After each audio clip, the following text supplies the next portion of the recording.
Hi friends, hello दोस्तों। आज हम ज्योग्राफी जीरो से हीरो तक की सीरीज के फर्स्ट लेक्चर लेकर के आ रहे हैं। कल मैंने आपको सिलेबस बताया था हम क्या क्या ज्योग्राफी में कवर करने वाले हैं। कल हमने बताया था कि कॉन्सेप्चुअल और लोकेशन ज्योग्राफी को कवर करेंगे। सबसे पहले हम कॉन्सेप्चुअल ज्योग्राफी को कवर करेंगे, यानी जो कॉन्सेप्चुअल में जो फिजिकल ज्योग्राफी है, इसका जो बेसिक पार्ट है। आज हम बेसिक स्टार्ट करने जा रहे हैं। बेसिक में कुछ टर्मिनोलॉजी को पढ़ेंगे, फिर लैटिट्यूड और लॉन्गिट्यूड के बारे में जानेंगे, साथ के साथ कुछ लोकेशन को भी हमें कवर करते चलेंगे। ठीक है बच्चों, चलो आओ आज हम शुरू करते हैं लेक्चर फर्स्ट हमारा। लेक्चर फर्स्ट हमारा सीरीज में लिखा हुआ रहेगा। सबसे पहले बेसिक टर्मिनोलॉजी।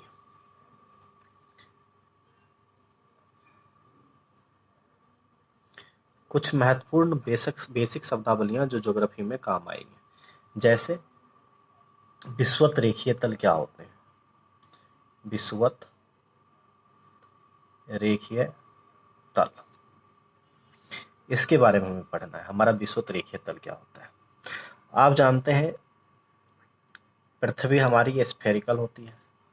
अगर इस स्फेयर को 20 से आप काट दे, बिल्कुल 20 से, तो इस तरीके का शेप मिलेगा आपको।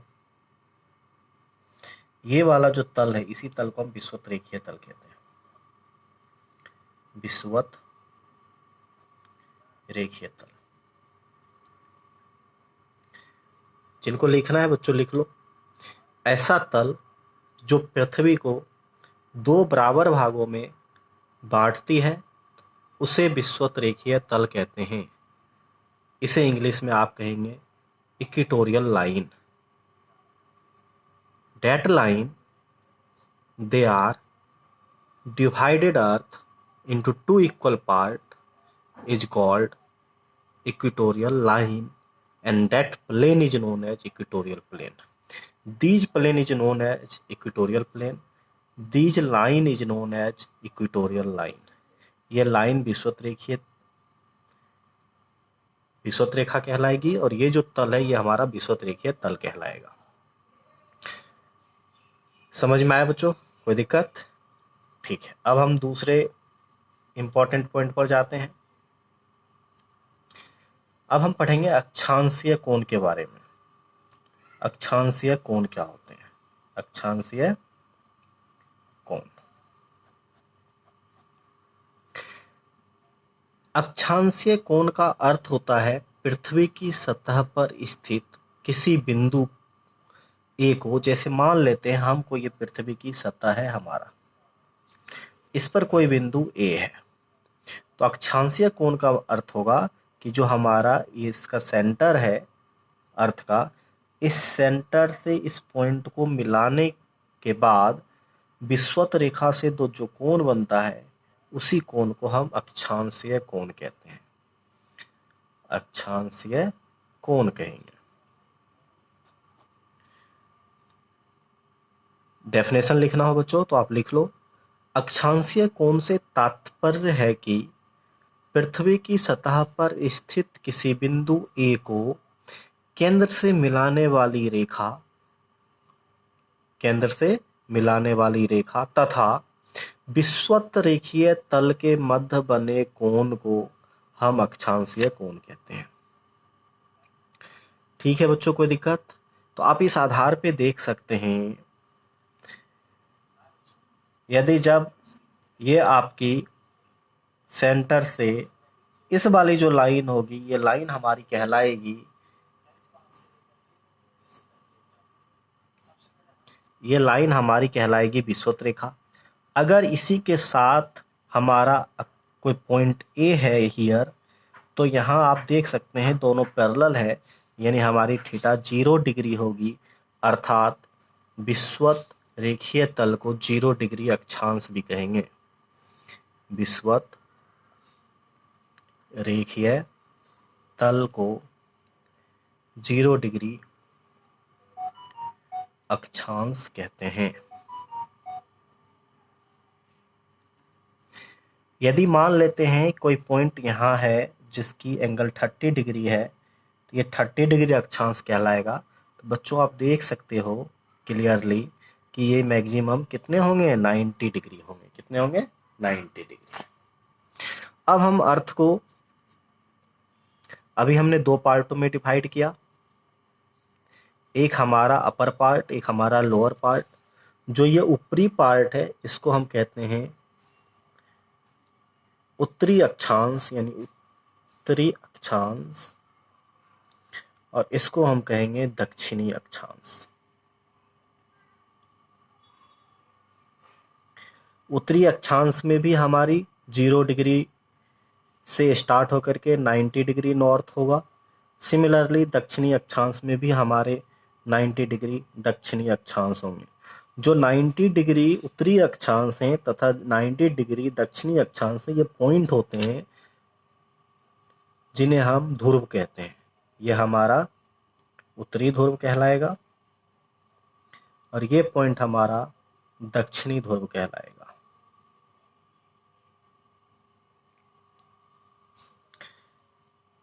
एक और इंपॉर्टेंट पॉइंट लिख लो बच्चों, समान अक्षांशीय कोण वाले बिंदुओं को मिलाने वाली वक्र अक्षांशीय वर्त कहलाती है। यानी अब हम किसके बारे में जानने वाले हैं? अक्षांशीय वर्त के बारे में जानने वाले हैं बच्चों। तो ये अक्षांशीय वर्त क्या होते हैं? अभी देखा आपने, मैंने बताया ये अक्षांश रेखा होती है, यानी ये विषुवत रेखा होती है क्योंकि 0 डिग्री अक्षांश है। लेकिन ये वाले जो प्लेन है, इस प्लेन को हम क्या कहते हैं? विषुवत रेखीय तल कहते हैं। सिमिलरली यदि आप मान ले कि हमारे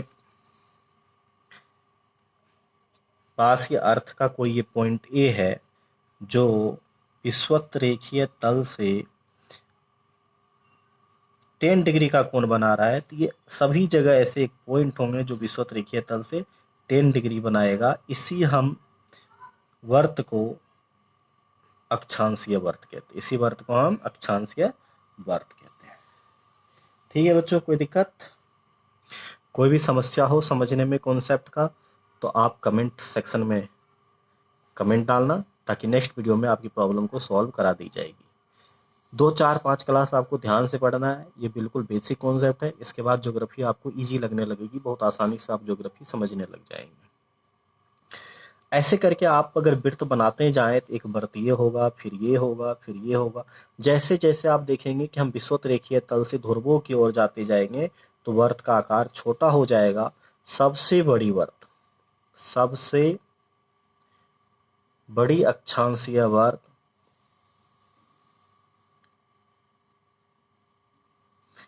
विषुवत रेखा कहलाती है,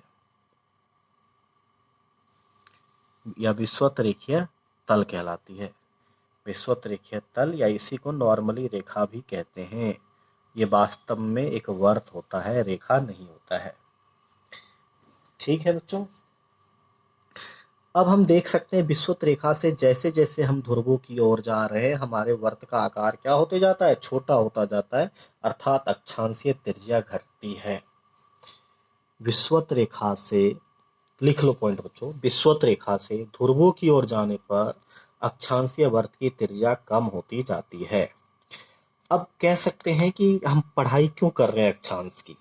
तो बच्चों, आप अक्षांश की पढ़ाई इसलिए कर रहे हो ताकि आप आसानी से पृथ्वी पर ताप की निर्धारण कर सको। ठीक है, यानी आप देख सकते हो जब हम इस पॉइंट से इधर की ओर जाते हैं तो हमारा वर्त क्या होता जाता है? कम होता जाता है। तो जब हम आगे चल करके आपतन कोण के बारे में पढ़ेंगे तो हम देखेंगे सन की प्रकाश किस तरीके से कोण बना रही है ध्रुव पर, किस तरीके से कोण बना रही है अदर अक्षांशों पर, जिससे हम पता चलेगा कि ताप में क्या परिवर्तन होंगे। जैसा कि आप नॉर्मली जानते हैं, ध्रुवों की ओर विषुवत रेखा से जाने पर सामान्यतः ताप में कमी आती है। तो बच्चों इंपॉर्टेंट पॉइंट लिख लो, विषुवत रेखीय क्षेत्र से ध्रुवों की ओर जाने पर सामान्यतः औसत ताप कम होता जाता है, घटता जाता है। अब हम आपतन कोण की बात करते हैं। थर्ड पॉइंट बच्चों,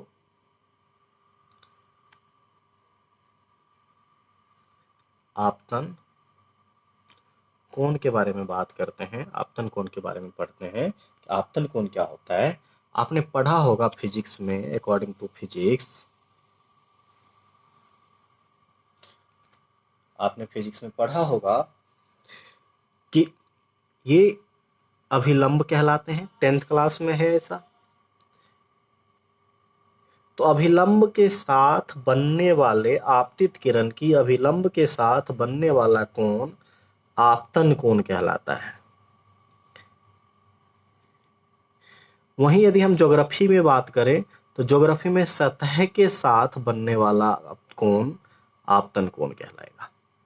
तो कंफ्यूज नहीं होना है। पृथ्वी की सतह के साथ सूरज की किरणें जो कोण बनाती है उसे हम आपतन कोण कहते हैं, जबकि ज्योग्राफी में अभिलंब के साथ होता है। यदि हम ये पृथ्वी ले लें तो हम देख सकते हैं जो ये हमारी विषुवत रेखा है, क्योंकि सन इधर ही होगी हमारी, जो विषुवत रेखा है यहाँ पे सन सीधी पड़ रही, तो यहाँ हमारा आपतन कोण 90 डिग्री है। जैसे जैसे हम विषुवत रेखा से ध्रुवों की ओर बढ़ते जाएंगे तो हमारे आपतन कोण का मान घटता जाता है, यानी आपतन कोण इनवर्जली प्रोपोर्शनल होंगे अक्षांश के। यानी जैसे जैसे उच्च अक्षांशों की ओर, इसको हम 0 डिग्री अक्षांश को निम्न अक्षांश कहते हैं, इधर से हम इधर जाएंगे तो अक्षांश का बढ़ता जाता है, तो हम इसे उच्च अक्षांश भी कहते हैं। उच्च अक्षांश। जैसे जैसे बच्चों हम निम्न अक्षांश से उच्च अक्षांश की ओर बढ़ते जाते हैं तो आपतन कोण का मान घटता जाता है, यानी ये इनवर्जली प्रोपोर्शनल होती है, जिसके कारण क्षेत्रफल में तो वृद्धि होती है लेकिन ताप में कमी आती है। इसी कारण ध्रुव जो होते हैं हमारे वो ठंडे होते हैं। ठीक है,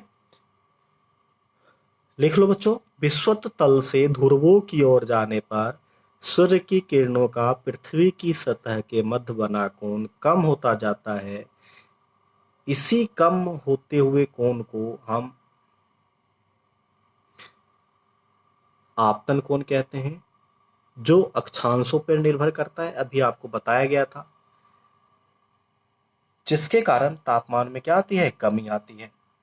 अब आगे एक टर्म समझ में आप लोग सोच रहे होंगे, तापमान क्या होता है। बार बार तापमान की बात कर रहे हैं, टेम्परेचर की बात कर रहे हैं, क्या होता है टेम्परेचर। बच्चों, तापमान होता है प्रति इकाई क्षेत्र में प्राप्त सौर ऊर्जा ताप पर निर्भर करता है। जैसे ये वाले अगर हमारे क्षेत्र हैं तो इस क्षेत्रों पर सन से आने वाली ऊर्जा कितनी पड़ती है पर मीटर स्क्वायर, यदि हम इस हीट एनर्जी को निकाल लें तो ये हमारा कहलाता है तापमान। ठीक है बच्चों, कोई दिक्कत? ठीक है, आगे देखिए। नेक्स्ट पॉइंट लिख लो आप। विषुवत रेखीय तल से ध्रुव की ओर जाने पर भी बताया, विषुवत रेखीय तल से ध्रुव की ओर जाने पर आपतन कोण के मान में कमी आती है। आपतन कोण के मान में कमी आती है, यानी आई हमारा घटता है। तापमान में कमी आती है लेकिन क्षेत्रफल में वृद्धि होती है, जिसके कारण ही वास्तव में तापमान में कमी होता है। ठीक है, अतः हम कह सकते हैं कि प्रति एकांक क्षेत्रफल पर पड़ने वाली सूर्य की ऊर्जा कम होती जाती है, इस कारण भी ध्रुव हमारा ठंडा होता है। इसी आधार पर यदि हम देखें तो हमें अर्थ को मेनली 3 कैटेगरी में डिवाइड किया गया है। ये हमारा 0 डिग्री अक्षांश है, इसको हम 23.5 23.5 डिग्री नॉर्थ अक्षांश, 66.5 डिग्री नॉर्थ अक्षांश, 23.5 डिग्री साउथ अक्षांश, 66.5 डिग्री साउथ अक्षांश। तो ये जो हमारे अक्षांश हैं 23.5 डिग्री नॉर्थ और 23.5 डिग्री साउथ, इसको हम कहते हैं उष्ण कटिबंधीय क्षेत्र, यानी ट्रॉपिकल जोन भी कहते हैं, उष्ण कटिबंधीय क्षेत्र कहते हैं। इससे ऊपर जाएंगे आप तो ये ठंडा होना स्टार्ट होता है, जिसे हम शीतोष्ण यानी शीत प्लस उष्ण 2 शब्दों से मिलकर बना है, यानी ये मिडिल क्षेत्र होते हैं, तो हमारे ये शीतोष्ण क्षेत्र कहलाते हैं। फिर ये जो लास्ट वाले होंगे 66.5 से 90 डिग्री, ये हमारे शीत क्षेत्र कहलाएंगे, यानी ये वाले जो एरिया होते हैं हम उन्हें शीत प्रदेश भी कहते हैं, ठंडे क्षेत्र भी कहते हैं। सिमिलर इस तरफ भी आपका ये जो होगा ये आपका शीतोष्ण क्षेत्र कहलाएगा, ये उष्णकटिबंधीय क्षेत्र है, और ये आपके शीत क्षेत्र होंगे। इस 23.5 डिग्री नॉर्थ को हम कर्क रेखा भी कहते हैं। यानी ट्रॉपिक ऑफ कैंसर, और इसको हम मकर रेखा कहते हैं, ट्रॉपिक ऑफ कैप्रिकॉर्न। और 0 डिग्री को विषुवत रेखा कहते हैं बच्चों, ये आप अच्छे से जानते ही हो। दो अक्षों के बीच, ये जो हमारे दो अक्षांश है 0 डिग्री और 1 डिग्री की बात करें, दो अक्षांशों के बीच 111 किलोमीटर का डिफरेंस होता है। जैसे जैसे हम विषुवत रेखा से ध्रुवों की ओर जाते हैं, हमारे अक्षांशीय वृत्तों की त्रिज्या कम होती जाती है।